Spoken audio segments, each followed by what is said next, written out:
নমস্কার বন্ধুরা, জানা হোমিওপ্যাথি চ্যানেলে আপনাদের স্বাগত জানাই। আশা করি আপনারা সবাই ভালো আছেন। আজকে আমি একটি গুরুত্বপূর্ণ হোমিওপ্যাথি মেডিসিন সম্পর্কে বলবো। সেটি হলো আগনাস কাস্টাস এবং এই মেডিসিনটি কোন কোন রোগে আপনারা ব্যবহার করবেন সেটা নিয়ে বলবো। তাই বন্ধুরা, আপনারা ভিডিওটি স্কিপ না করে সম্পূর্ণ দেখার চেষ্টা করুন, তাহলে পুরো বিষয়টি পরিষ্কার বুঝতে পারবেন। এবার শুরু করা যাক।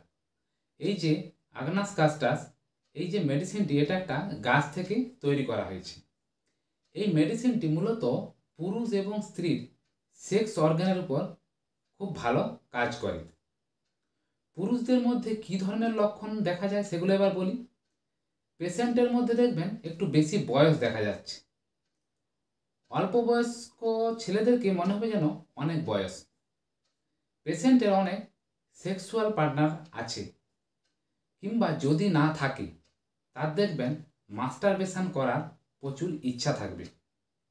বিয়ের পরেদের সেক্সের ইন্টারেস্ট থাকে না, কারণ এরা অলরেডি বিয়ের আগে দেখবেন প্রচুর মাস্টারবেশন করেছে কিংবা বহু পার্টনারের সাথে সেক্স করেছে, তাই এদের এই সেক্সের ইচ্ছেটা আর থাকে না। এদের টেস্টিক্যাল ঠান্ডা থাকে। এদের মধ্যে এই গনোরিয়ার প্রবণতাটা খুব থাকে। এদের মধ্যে দেখবেন নাইট ফলস হয় খুব। এই ধরনের সমস্যাগুলো পুরুষের মধ্যে খুব লক্ষ্য করা যায় দেখবেন। এবার আসি মহিলাদের লক্ষণ। মহিলাদেরও দেখবেন বিয়ের পর সেক্সের চাহিদা থাকবে না, কারণ এরা যদি অলরেডি একটা মহিলা বিয়ের আগে যদি প্রচুর পরিমাণে মাস্টারবেশন করে থাকে, সেক্ষেত্রে এই ইচ্ছাটা চলে যায়। এদের দেখবেন পিরিয়ডস ঠিক মতো হয় না, কারো আবার দেখবেন খুব বেশি পিরিয়ডস হচ্ছে। বিয়ের আগে এদের অনেক দেখবেন সেক্স পার্টনার ছিল। এদের প্রেগনেন্সির ক্ষেত্রেও সমস্যা হয়। বুক থেকে মিল্ক নির্গত হবে না। এদের যে মিল্ক প্রোডাকশানটা ঠিকমতো হয় না, যদিও হয় তাও দেখবেন অনেক কম পরিমাণে। এদের মধ্যে এই গনোরিয়ার প্রবণতাটা থাকে। সাদা স্রাবের অনেকের সমস্যা হয়, যেটা দেখবেন সাদা স্রাবটা হলুদ রঙের হয়ে যাবে। এই ধরনের লক্ষণে আগনাস কাস্টাস মেডিসিনটি অবশ্যই খেতে হবে। বিশেষত পুরুষ এবং স্ত্রীর এই সেক্সের সমস্যাজনিত কারণে এগুলো অবশ্যই খাওয়া দরকার। মনের উপর একটা লক্ষণ আছে এই মেডিসিনটি, সেগুলো এবার বলি।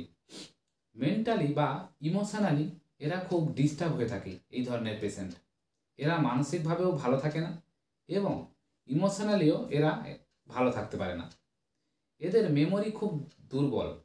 এরা কিছুই দেখবেন ভালো মনে রাখতে পারে না। এদের মধ্যে একটা মৃত্যু ভয় কাজ করে, যেটা কিন্তু এই অ্যাকোনাইট মেডিসিনে লক্ষ্য করা যায়। কিন্তু মৃত্যু ভয় যদি ক্রনিক হয়ে থাকে, সেক্ষেত্রে এই আগনাস কাস্টাস মেডিসিনটি ভালো কাজ করে। এদের মধ্যে আত্মবিশ্বাস বা কনফিডেন্সের অভাব থাকবে। এদের মধ্যে দেখবেন গ্যাসের সমস্যা হবে, বমি বমি ভাব থাকতে পারে, বাতকর্ম হবে বারবার। এদের মধ্যে কোষ্ঠকাঠিন্য বা কষা পায়খানার সমস্যা থাকে। এদের স্টুল বা পায়খানাটা অনেক বড় বড় টাইপের হবে, লম্বা, মলদ্বারে চুলকানির সৃষ্টি হবে। এই ধরনের লক্ষণগুলো এই আগনাস কাস্টাস মেডিসিনের মধ্যে লক্ষ্য করা যায়। তাহলে বন্ধুরা, আশা করি আপনারা এই আগনাস কাস্টাস মেডিসিনটি কোন কোন রোগে ব্যবহার করা যাবে সেটা বুঝতে পারলেন। এবার আসি এর ডোজ। আপনারা কতটা পরিমাণ এই মেডিসিন খাবেন। আপনারা আগনাস কাস্টাস 30 পোটেন্সিতে সারাদিনে 2 ফোঁটা করে 2বার খাবেন।